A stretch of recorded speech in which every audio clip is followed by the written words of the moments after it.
And now, Warming Center Wednesdays with the Flathead Warming Center and KGEZ's John Hendricks, where we tackle hard conversations around the complex causes of homelessness and discuss how we as a community can collaborate to address them. And today we're talking with the Warming Center's Executive Director, Tanya Horn. Good afternoon. Good afternoon. We love Wednesdays. Thanks for having us back. You bet. So let's begin our discussion today about concerns in the community. Absolutely. So we use this word accountability. You hear it everywhere. I mean, I think every politician on the planet's using that word now, and I'm never quite sure exactly what that means. Well, we're often asked, does the Warming Center hold individuals accountable in our community? The Warming Center is also concerned about holding people accountable. A misconception is that because we're low barrier, that must mean that it's a free-for-all at the Warming Center. And that is definitely a misconception. Low barrier does not mean low standards. We have different ways that we hold people accountable within our Warming Center structure. One way is through an occupancy agreement. That's the standards to be able to stay at the Warming Center. And our guests sign that occupancy agreement every single stay, every single night that they stay with us. They sign that. You know, as a way of them understanding and remembering, oh yes, there are expectations, and I'm going to be held accountable for what is in this occupancy agreement that I'm signing. That provides accountability, and that also provides safety within the Warming Center. I want to stop you here just a second, Tanya. How did you come up with all this? Oh, I did not create it myself, that is for sure. I lived in Bozeman for 2 years, and I managed the Warming Center in Bozeman. Okay. And I saw that there is a way to do low barrier shelter and hold people accountable. So I mean, I'm just thinking of the way even the terms you use and everything are rather specific. Well, and we tweak it. You know, we tweak it as we go. We're getting better and better every year. All right. Didn't mean to interrupt you there, but I wanted everybody to understand how we came to this. This isn't just something we thunk up yesterday at 9 o'clock. It isn't. It isn't. And it's several of the things that we do are best practice, and several of the things that we do have proved to be effective. Okay. So let's get back to that word accountability that everybody seems to understand what it means, but nobody's entirely sure what it means when you put it into practice. Well, in holding people accountable, our guests of the Warming Center, there are times that we have to ask people to leave, and that's based upon their behavior. It is a person's behavior that determines their stay inside the Warming Center, and they're held to those standards of behavior. And those that are asked to leave, depending upon the infraction, in most cases, after a certain amount of time, they can come back. And I think that's very important in that accountability piece, because there is a lot of growth in that opportunity to come back. We'll do a behavior improvement plan with an individual. Something didn't work well that first time, and so we're going to revisit what those standards are that we have at the Warming Center, because the idea is it's very important to help that individual. And to help that individual, that requires shelter. It definitely requires shelter. Give us some kind of an idea of what some of those infractions might be.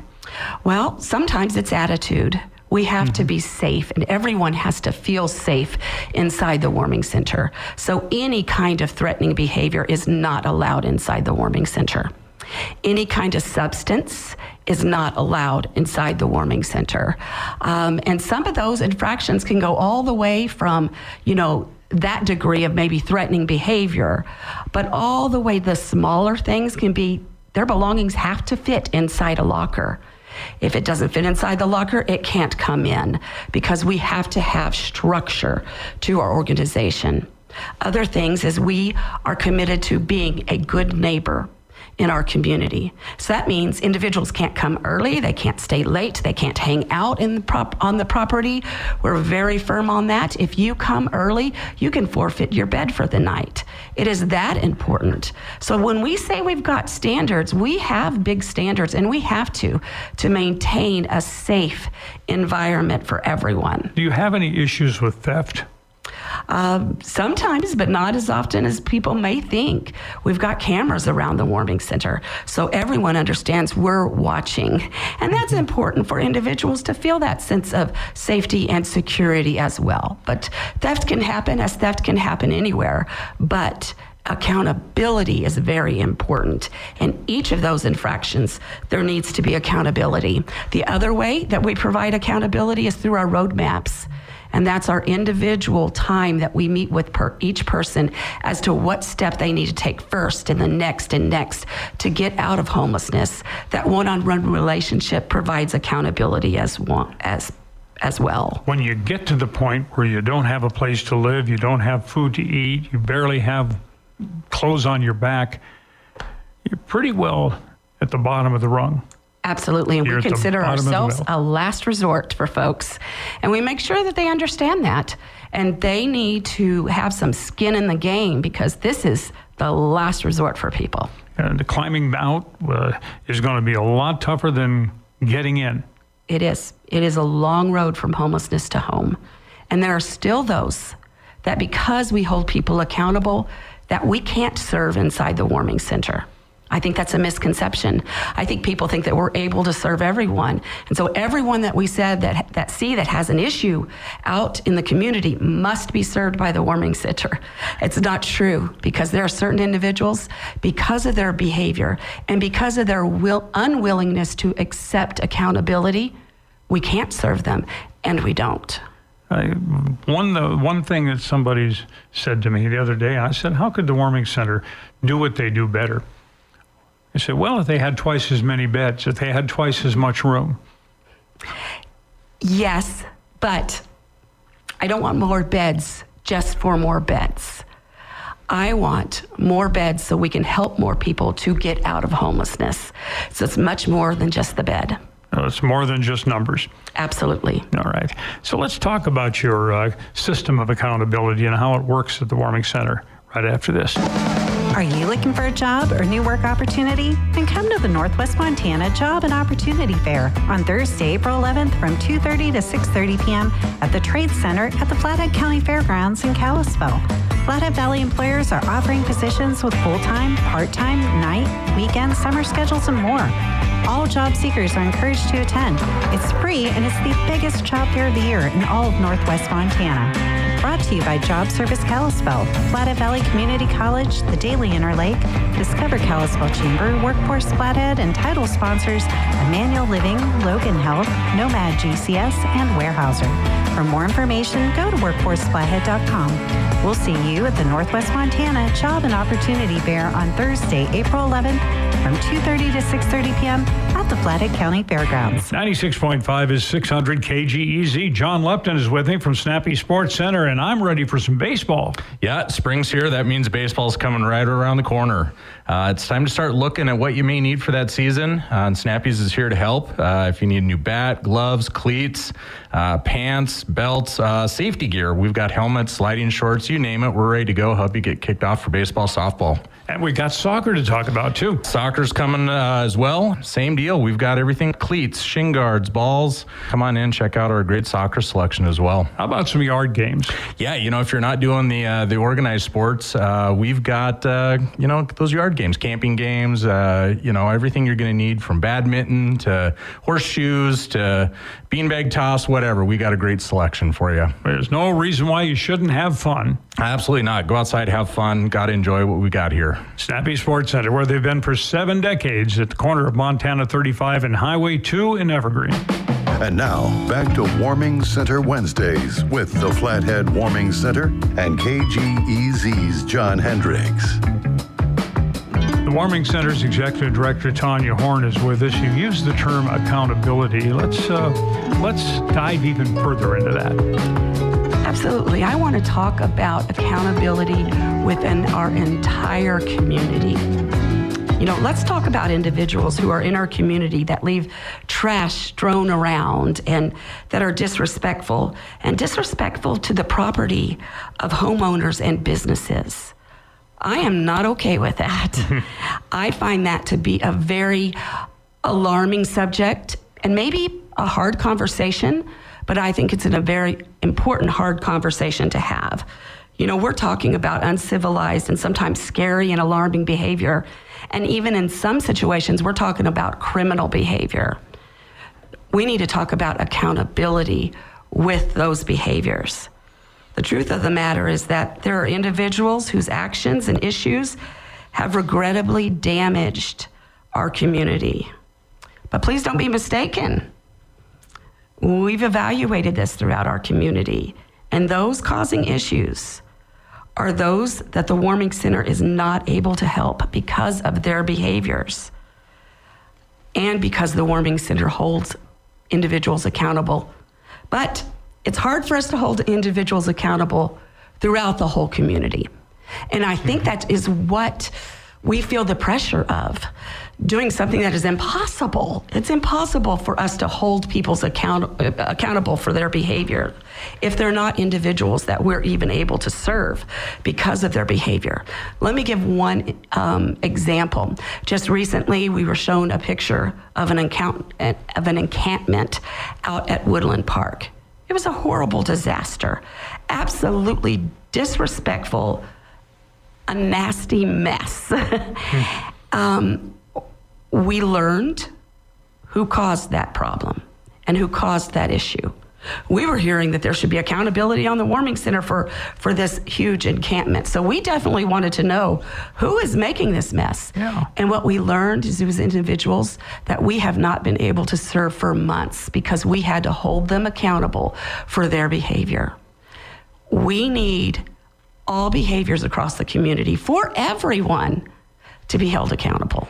Well, accountability is one thing.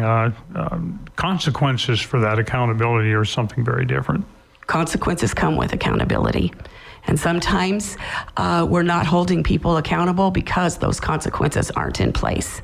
What I see, unfortunately, is we're moving people along instead of that consequence. And I am completely unsupportive of consequencing people for uncivilized behaviors that are in our community.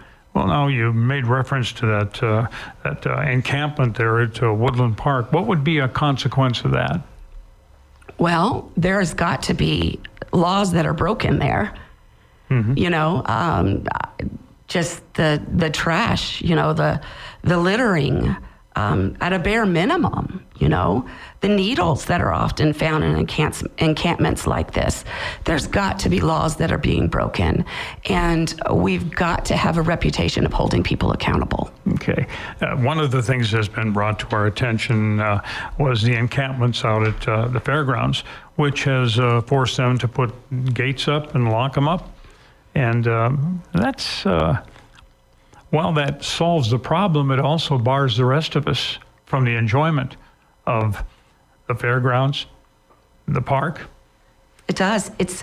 But my understanding is the behaviors will continue and continue and continue until people are held accountable for their behavior. Are you suggesting incarceration? If it's breaking a law, it's got to be some way that there's an accountability to the consequence. All right.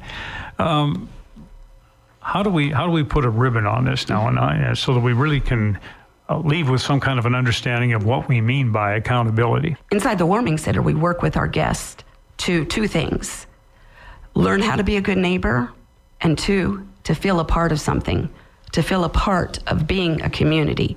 Because when a person feels like they're a part of something, they really don't want to lose that. And they really want to contribute to that. And so if we can do that within our community, I think that could be absolutely huge. If they feel like they're a part of the community, they're more likely to invest in the community. Well, nobody likes to feel forgotten. Oh, absolutely not. And you know, this is a very complex issue that we're talking about. And again, what I would like to see is these individuals held accountable in our community instead of pushed along to the next doorstep. And I advocate for having a homeless advisory council. We had talked about that before. I don't want that solution to be overlooked. That is when we would take the business owners and homeowners and coming together at the same table with homeless community members to talk about the problems and to come up with a solution that is right for our community. A lot of beautiful and important solutions could come from hard conversations like that. And I think that could be very transformational in our community. You know, the problematic individuals will have a more difficult time leaving havoc in our community when the affected parties all have the same information and when the affected parties are all on the same page. Because what's happening now within our community is not okay for the business owner, and it's not okay for the homeowner, and it's also not okay for the homeless population, because the majority of the homeless population don't need a few of them to ruin how they are really earnestly trying to get out of their situation. And as we've pointed out before, that is a long road. It's a long road from homelessness to home. Yeah. Tanya, as always, thank you so much for all you, your staff, and your volunteers are doing for our homeless population. Thanks for listening. Thank you for joining us for another Warming Center Wednesday. Did you miss it, or would you like to share it with friends? Find today's and past shows via flatheadwarmingcenter.org. It's Warming Center Wednesdays on KGEZ 96.5 FM and 600 AM.